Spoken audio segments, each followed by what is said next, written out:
आज बुद्ध पौर्णिमा निमित्त जाणून घेऊयात रायगड जिल्ह्यातील ऐतिहासिक पण थोडेसे दुर्लक्षित ठिकाण गांधारपाले लेणी।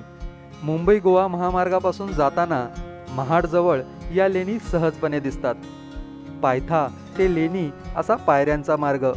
डोंगराच्या पूर्वेकडील बाजूस 3 स्तरांवर एकूण 28 लेणी कोरलेल्या आहेत, ज्यात प्रार्थनेसाठी चैत्यगृह व निवासासाठी अनेक विहारे आहेत।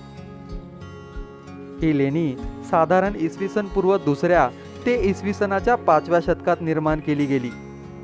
शिल्पकलेबद्दलच बोलायचं झालं तर लेणी क्रमांक 1 पाहूया। या समूहातील सर्वात मोठी लेणी, अनेक स्तंभ, दालन, विहारे ह्यासोबतच मध्यभागी गर्भगृह आहे, ज्यात भगवान बुद्धांची सिंहासनावर बसलेली मूर्ती कोरलेली आहे। अनेक लेण्यांमधील कोरीव कामं अजूनही स्पष्ट दिसतात, तर काही ठिकाणी शिलालेख देखील आहेत। तसेच लेण्यांबाहेर पाण्याच्या टाक्या सुद्धा खोदलेल्या आहेत। लेण्यामधून महाड शहर, चांभारगड समोरच पाहायला मिळते।